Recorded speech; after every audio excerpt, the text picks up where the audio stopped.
Welcome to the Rum Revival. My name's Arminder, and we're getting close to the end of the year. And like last year, I plan on doing a best of the year video at the end of this year where I highlight my favorite rums of the year in a number of different categories. So what I'm doing between now and when that video comes out is release a number of videos where I dive into one or two of the categories and talk through some of the rums that I think are contenders in that category. Now in this video, we're covering two categories: unaged cane juice rums and unaged molasses rums. So let's start off with the unaged cane juice category, and let's start with the Raising Glasses Kyrie or Kyrie.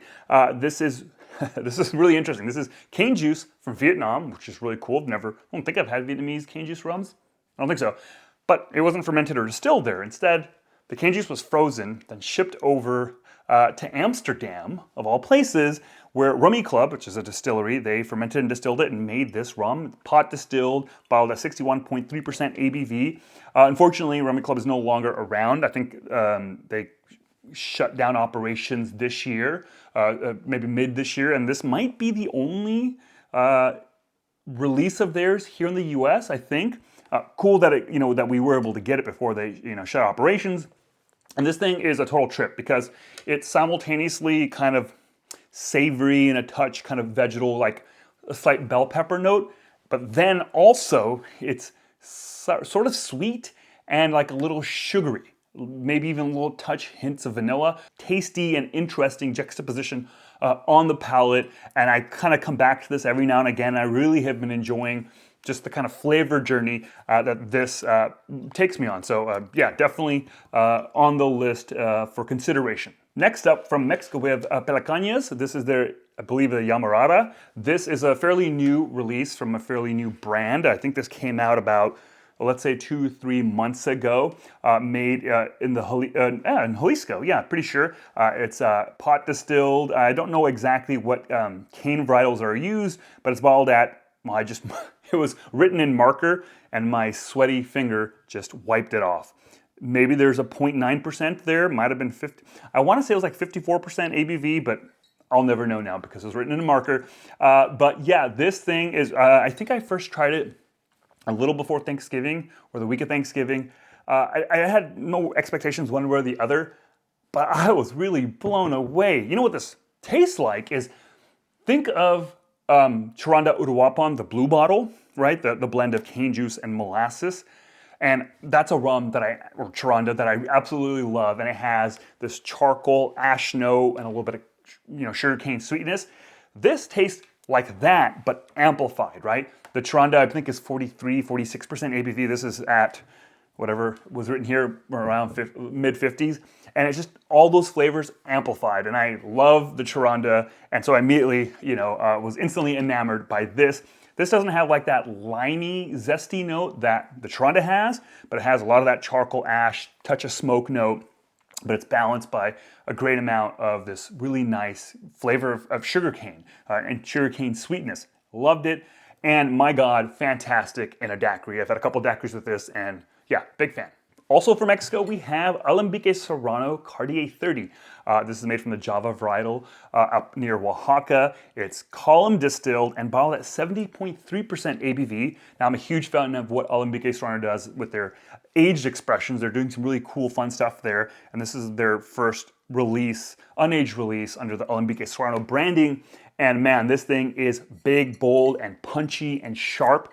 But it also has like this really nice kind of like fruit note, almost like tropical fruit, but without it being like Jamaican, like just this bright, tropically fruit note that's really, really nice, that plays against all those bigger, bolder, bright notes.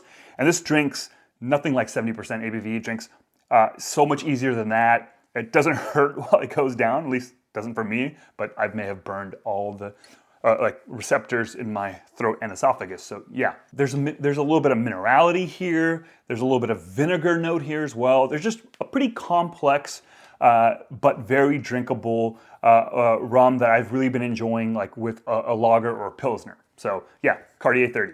Now from Sicily, we've got Mater rum, or Mater rum, I guess. This is brand new to the market. I think it's been in the market now for a month and a half. Cane juice rum from Italy, from Sicily specifically. And I've already talked about these rums, I think in the last couple of weeks. I absolutely adore their bottles. What I have here is their purple cane varietal release, which is, I believe, pot distilled.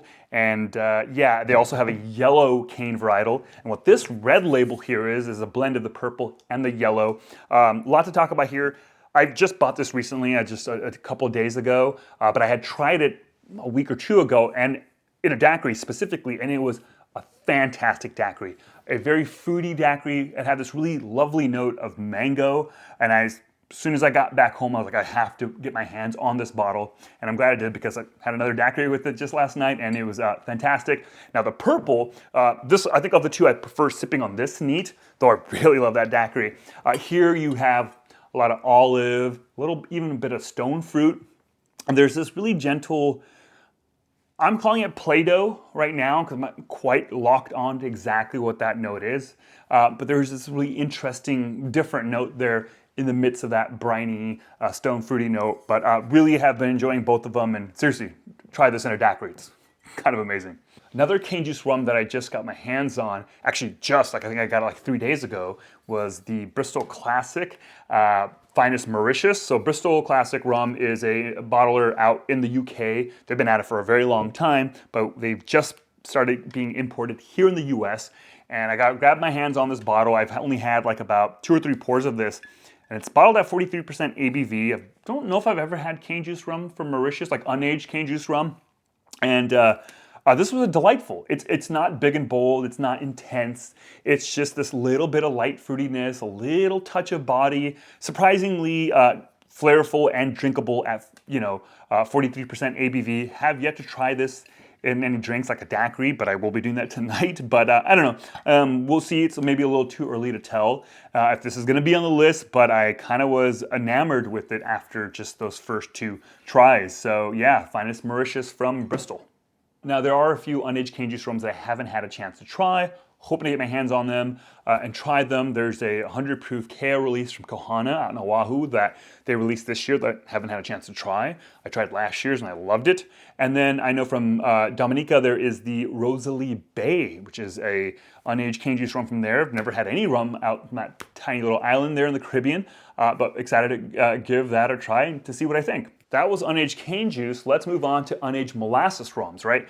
And this is a fascinating category because I think most years, maybe we get 1 or 2 releases at the most, right? Because I think unaged molasses isn't kind of like a big thing compared to like unaged cane juice rums. But this year we got like, I think 6 or 7 releases technically, maybe even more. So I figured, you know what? I didn't do this category last year, but I'm gonna carve out a category for my end of year awards for unaged molasses because I think there were some really good rums in that category this year. And where do we start? So let's start off with Worthy Park Silver. Yes, I know this is technically just Rum Bar Silver, but new look, new name. And I didn't really give the Rum Bar Silver much attention when it came out a couple years back, and I have given this one a lot of attention. And this is just a fantastic cocktail rum. Like it's 40% ABV, it's unaged, it's a higher ester-ish for Worthy Park, so it's very flavorful at that 40% ABV. It's a little silky. There's a really nice spiced pear note, lovely banana on the aroma. Oh, yeah, amazing, and just creates crushable yet very flavorful cocktails. A lot of daiquiris with this over the summer, a lot of Queen's Park swizzles with this over the summer, and yeah, just really impressed by this kind of tiny yet mighty rum from Worthy Park. And then from Raising Glasses, we have their Pelee's Fury. This is a Grand Arome from Martinique made by Le Gallion Distillery out there. And I've had 1 or 2 other Grand Aromes. Grand Aromes are kind of higher ester molasses-based rums. Think of kind of in the way that like the Rumfires and the Ray Nephews of the world, that's like the Jamaican equivalent. This is the Grand Aromes are the Martinique equivalent, I guess, for lack of a better way of explaining it. And this is bottled at 62.5% ABV, and this thing is just savory and soupy, I guess is the best way I could describe it. There's almost like a tomato-based broth, if you will. There's some brininess, some black pepper, though there is a little bit of like tussin, like a cough medicine note there too. It's just there's just so much there to kind of unpack and really enjoy. And look, this Grand Arome, like the other Grand Arome that came out last year from Holmes Key, the one from Reunion Island, those aren't, this is not for everyone. This is not gonna be everyone's jam, but my gosh, it totally impressed me and blew me away. And yeah, I've been kind of taking my time with this because I don't wanna finish it and then not have any more left. But really a fantastic, unique experience. And yeah, definitely on my list for potential best unaged molasses rum. And then the next rum came out of nowhere. I did not know this existed. This is Rolling Fork, the Wisdom of Age. Brand new, been on the market maybe a month at most. This is a custom blend, I guess, that they put together of unaged Hamden marks. It's 80%, which first of all, the label is great because it's so simple, but it breaks down the actual marks and the percentage. 80% of this is the L Rock mark, which I think is the third lowest in terms of esters. Then 10% is C Diamond Age, which is a higher ester mark. And then the remaining 10% is DOK, which is their highest ester mark, bottled at 58.5% ABV. So when I saw this advertised, I'm like, oh, wow, this is kind of, you know, another unaged overproof Jamaican rum like Rumfire and Ray Nephew and Worthy Park Overproof. Now, of course, the ABV is a little lower than that. This is 58.5%, but I knew I had to have it because I love that category. And, you know, I've had a decent amount of it. And a couple of things, right? This is a lot drier and not as lush and fruity as Rumfire or Worthy Park Overproof. I was kind of surprised by that because I was expecting it to be like, you know, drenched in overripe tropical fruit, and it's not that. And that's okay because we've got that, right? This is playing a little bit more in the drier space. The aroma has some marker on it, but it's not like industrial and gasoline, which I kind of like, right? As much as I like Rumfire, there's a big kind of industrial gasoline note that can be challenging when drinking neat. It's just not a thing I really do. This doesn't have a whole lot of that, frankly. On the palate, like I said, it's drier and sharper. There's a little bit of cherry, actually, a lot of pepper, like black pepper, and a little kind of something that reminds me of baking spice. There is a very kind of maybe light tropical note on the finish that kind of is around like a lychee note, which I think is pretty cool. Now, of course, I had to try this in a bunch of my favorite unaged overproof Jamaican rum cocktails.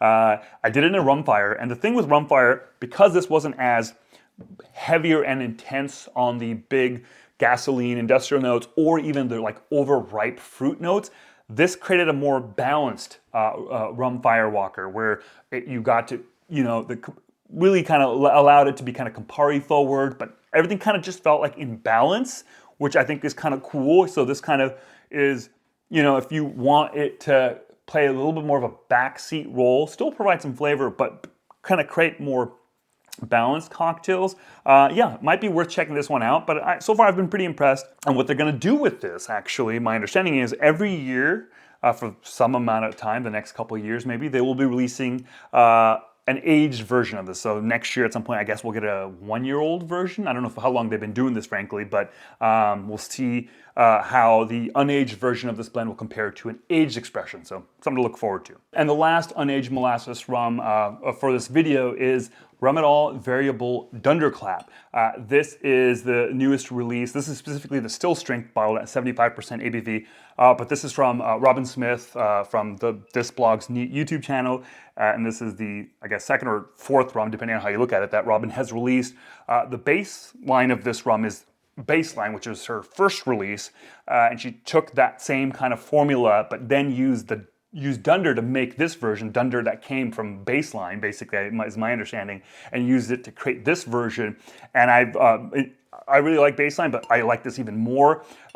Great body, great kind of oiliness, good texture. The aroma here is like vanilla and like a raisin, which is not notes I would necessarily expect to come out of unaged rum. So that was really interesting. And then on the palate, it's raisin, it's honey. There's like a little bit of nuttiness.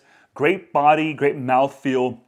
In a way, you can almost describe it like a boozy kind of vanilla frosting covered cinnamon raisin roll, you know?